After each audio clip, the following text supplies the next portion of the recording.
อยู่ท่ามกลางพื้นแผ่นดินอันเงียบสงบของประเทศลาวยังมีหมู่บ้านน้อยๆแห่งหนึ่ง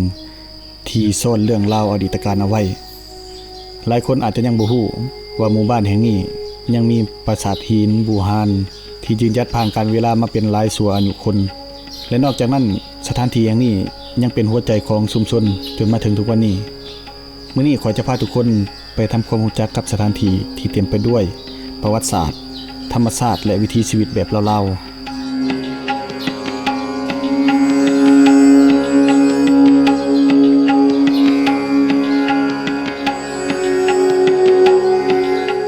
วินาทีทมิตที่ข่อยเข้ามาในหมู่บ้านสิ่งทมิตที่ข่อยสัมผัสได้คือความเงียบสงบของผู้คนอยู่ในชุมชนแห่งนี้ส่วนใหญ่ผู้คนยังใช้ชีวิตเรียบง่ายผูกพันกับธรรมชาติและรักษาวัฒนธรรมดั้งเดิมไว้ได้อย่างงดงาม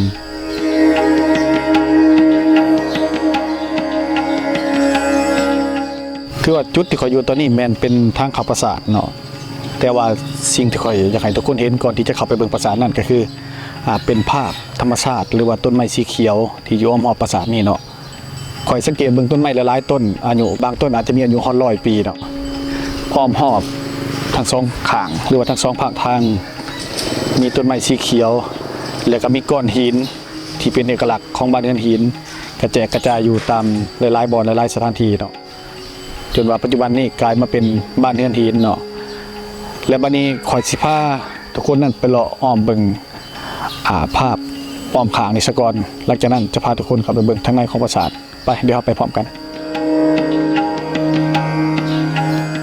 ทุกคนสังเกตเห็นบ่อันนี้แม่นต้นไม้ที่ว่าอยู่ในสถานที่ที่ว่าคอยเว้าไปเมื่อต้นเนาะถือว่าเป็นต้นไม้ที่ว่าใหญ่หลายเนาะถ้าเบิ่งมาจากข้างเทิงมานี่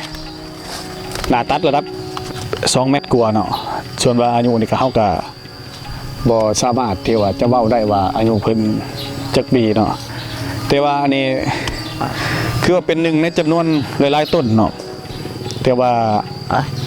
จำนวนหนึ่งก็ถือว่าได้ล่มได้คนไปตามกาลเวลาเนาะแต่ว่าตัวนี้ถือว่ายังเหลืออยู่เนาะ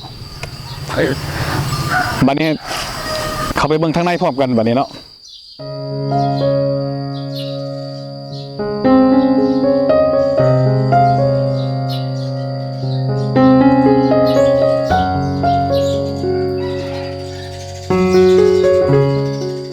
ตอนนี้ข่อยได้มาฮอดปราสาทเนาะแต่ว่าตอนนี้ยังอยู่ทางลุ่มอยู่แต่ว่าอยากให้ทุกคนเบิ่งจุดๆหนึ่งเนาะก้อนหินทุกๆก้อนที่อยู่ในปราสาทเนี่ยให้เฮามาสังเกตกันว่าจะมีหูเนาะนี่สังเกตเบิ่งทุกก้อนเลยจะมีหูเนาะตัวลุ่มก็เส้นเดียวกันอันนี้ไม่ถึงว่าตามที่ว่าข่อยได้ยินเนาะผู้เฒ่าหรือว่าคนในพื้นที่เล่าให้ฟังหูนี่แม่นเพิ่นเจาะเพื่อจะใส่ไม้เป็นหลีบเนาะเพื่อบ่อยหินนี่ติงเนาะเป็นปาก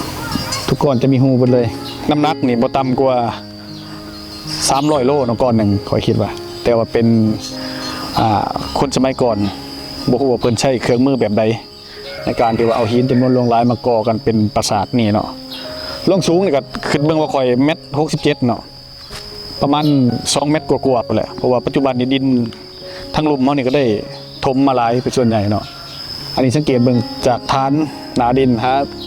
ฐานของปราสาทแม่นสูงประมาณ2 เมตรเนาะจังหน่อยสิพาไปเบิ่งทางเทิงอีกอันนี้เนาะอันนี้เป็นส่วนหนึ่งแล้วแต่ก่อนข่อยได้ยินเป็นคำเล่าปากต่อปากเนาะอยู่ในนี่มันจะมีหินก้อนหนึ่งเดียวข้างอยู่ในต้นม่วงซึ่งว่าภาษาของชาวบ้านเพิ่นเรียกว่าคน8 ศอกตะกี้เนาะเพิ่นดึกไล่กาที่มากินข้าวแห้งตะกี้เนาะอันนี้ข้อมูลตัวนี้ก็บ่มีหลักฐานมาเปิดให้ทุกคนได้เบิ่งเนาะซึ่งว่าเป็นการเล่าปากต่อปากซื่อๆเนาะจังได๋เฮาสิไปเบิ่งเทิงๆว่าลวดลายเอกลักษณ์หรือว่าสีมือของคนโบราณนั้นมีความสวยงามคือจังไดเนาะ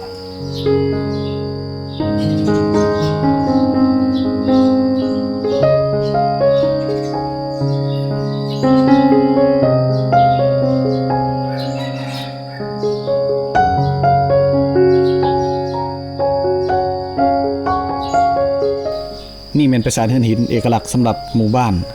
หินทุกก้อนลวดลายทุกเส้นล้วนแล้วแต่บอกเล่าเรื่องราวของผู้คนในอดีตถึงว่าเวลาจะผ่านไปดนนานสำใดสถานที่แห่งนี้ก็ยังคงสง่างามและเป็นสักขีแห่งการเวลา อนนี้แม่นข่อยได้ขึ้นมาอยู่เทิงปราสาทเนาะ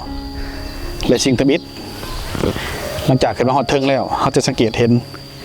การเรียงรายของก้อนหินเนาะหลายๆก้อนแล้วจึงมาก่อกันให้เกิดเป็นปราสาทเนาะปราสาทแห่งหินในปัจจุบันแต่ว่าเขามาเบิ่งน้ำกันอีกเทื่อหนึ่งเนาะก้อนหินก้อนนี้ให้ทุกคนมาเบิ่งเนาะให้มือกล้องย้ำเข้ามาอีกหน่อยหนึ่งเนาะก้อนหินก้อนนี้ข่อยชิว่าไอ้เบิ่งเลยเนาะว่าข่อยก็ประมาณเมตรปลายเนาะ2 วาแล้วความหนาประมาณ50 เซนเนาะความกว้างประมาณ1.20 เมตรหินก้อนนี้ให้พวกเขามาคิดนำกันว่าคนในสมัยก่อนเนาะเพิ่นสามารถเอาหินก้อนนี้ขึ้นมาวางอยู่เทิงนี้ได้เนาะถ้าเป็นยุคปัจจุบันเราก็ต้องใส่เคสแหละเนาะอันนี้แม่นฝีมือของคนในสมัยก่อนเนาะที่ว่าเพิ่นมีหัวคิดประดิษฐ์สร้างบ่ธรรมดาถือว่าเนาะเอาหินก้อนบางใหญ่มาสร้างเป็นสถานที่ให้พวกเฮาได้เบิ่งได้เห็นในปัจจุบันนี่เนาะแล้วก็อีกอันนึงเนาะตัวนี้อันนี้ตามการบอกเล่าเนาะเพราะว่าหู้นี่ถือว่าสถานที่ที่เป็นปราสาทหินในทุกๆบอนเนาะจะมีหู้ตัวนี้กล้องถ่ายให้ทุกคนได้เบิ่งนำกันเนี่ยเนาะลวดลายศิลปะที่ว่าเป็นงานฝีมือเนาะงานแฮนด์เมดเฮามาสังเกตเบิ่งคันว่าภาษาบ้านเฮาก็เบิ่งได้อันนี้แม่นเป็นคือวงกบเนาะสิว่าเนาะแต่ก่อนตอนข่อยมาช่วงปี2005เนาะถือว่าแต่นี่มานี่แม่นจะยังสมบูรณ์แบบเนาะถ้าข่อยคนเห็นภาพเก่าข่อยเสียมาให้เบิ่งเนาะถือว่านี่แม่นประตูทางเข้าซึ่งปัจจุบันนี่เพิ่นเฮ็ดประตูเล็กกั้นไว้เนาะให้ทุกคนได้เบิ่งทั้งเทิงนำกันเลยสำหรับนักท่องเที่ยวสถานที่นี้อาจจะเป็นเพียงบูรณสถานแต่สำหรับชาวบ้านที่นี่คือหัวใจของชุมชนทั้งหมู่บ้านบางสถานที่ก็บ่จำเป็นต้องหรูหราขอจะมีเรื่องราวก็เฮ็ดให้พวกเราทุกคนจดจำได้ตลอดชีวิตและปราสาทหินกลางหมู่บ้านแห่งนี้ก็คือจะเผาเบิ่งพวกเราทุกคนอยู่สถานที่แห่งนี้ไปอีกนานแสนนานบางเทื่อสถานที่เก่าแก่แบบนี้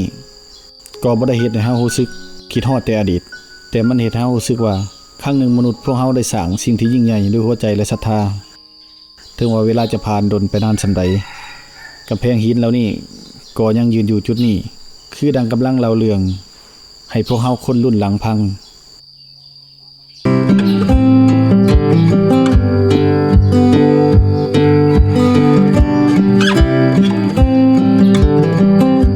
นอกจากประวัติศาสตร์